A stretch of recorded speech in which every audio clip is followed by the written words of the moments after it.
Alright, so y'all know I'm not exactly the best video editor, or maybe I don't have the patience, I don't know.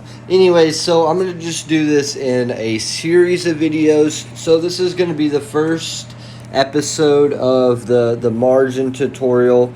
So I did sell 500,000 UBX as the price is up this morning. It is up like, I don't know, 28%, 30%, something. I don't, where is it? Wherever it is.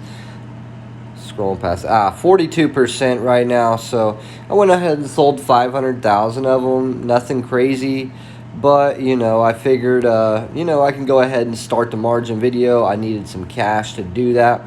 So I transferred over like a little over 1,500 bucks. I did already purchase 50 Digo off camera. So anyways, but here we are. I'm gonna use two coins. That way we're not putting all the eggs in one basket. The first coin that we're gonna do is Digo. I already got the 50 coins there. We purchased it, and remember, you have to buy these coins inside of the margin pocket. If you try to search and purchase, it's going to try to buy it from your trading wallet. So you can just scroll down, find your coin. So we're going to use KUCOIN as the second token that we're going to go. So we're just going to buy the rest of what we can. So 58 KUCOINs. All right. So now we have our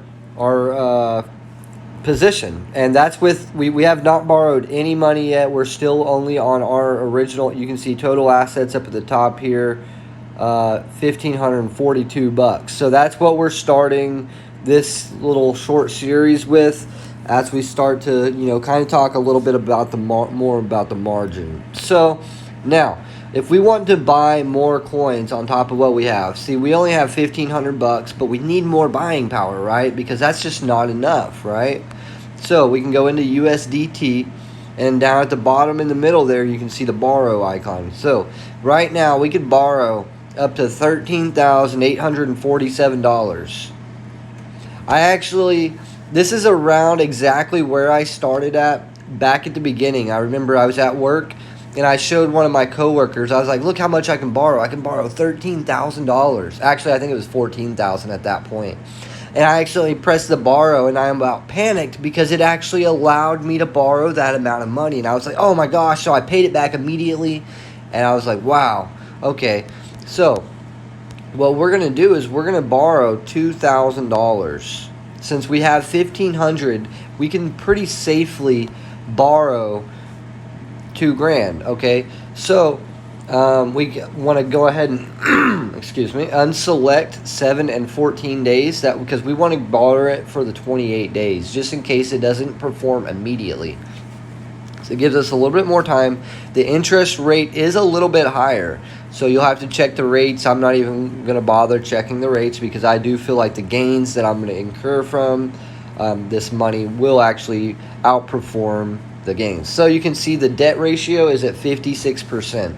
I actually like to keep it lower than that. 56, anything over, I would say 55%, you should not borrow any more margin, in my opinion. So I would say this is about the maximum of what you want to borrow. So anyways, let's just go ahead. And so we're going to basically do the same thing. We're going to go ahead and buy some more KUCOIN. We're not going to use the whole amount right now. We're literally only going to buy, like, say 20 KUCOIN right now. And then we'll buy the rest in here in just a little bit, if the price goes down, or whatever. And we're also going to buy more Digo. So we'll buy another, Digo is slightly more expensive. We'll buy another 15, excuse me, another 15 Digo. All right. So now we're still sitting here with $1,500 buying power.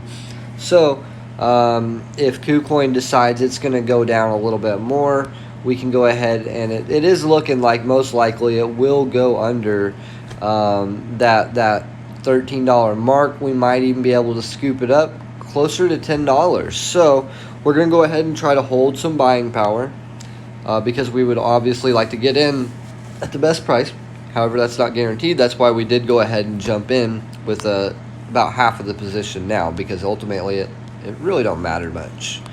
So we can go ahead and check out Digo, and keep in mind if you try to search it like that. Now at the bottom next to the buy and sell icon, you can see where it says trading and margin.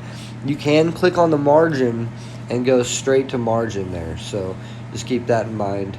If you want to search like that, you can, but you will have to do that extra step of clicking the trading button. So anyways, yeah, I really like Digo. Some of you may or may not know what Digo is. You may or may not have heard me talk about it. I have not been holding Digo recently, but I was a buyer of Digo back whenever it was around, I got in under $2. So I got into Digo really early, and I held it all the way. I held it as it went to the highs of $34. I sold. Actually, it went higher than that, because I woke up in the middle of the night one day and the price was 38, and I remember I had like 800 Digo or something, and I sold like a few, but most of my Digo I ended up selling a little over $18 is where I sold the majority of my position at. So I made a really good profit on it. And I swore that I would get back in. So now is my time to get back in. The volume, you can check out the volume. It's pretty much just been pathetic.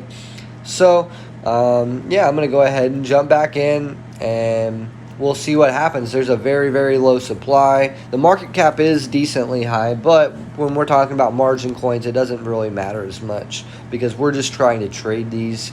And yeah, we're not looking for any insane gains from the margin wallet, even though it can happen.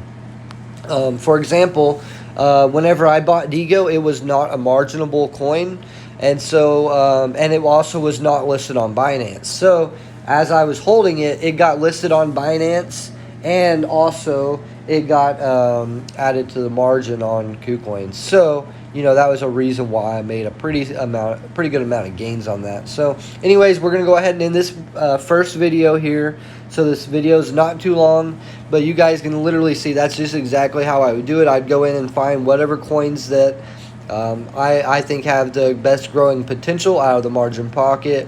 And then I would basically just go in and start buying that coin, and I would borrow some money. As you can see, I would probably start with a smaller ratio, but you can see I didn't spend the whole amount of cash right now. So I still have the buying power. However, I would not go any higher debt ratio than 50%. Personally, I think that's plenty high. So that being said, thanks for watching, and I'll see you guys in the next one.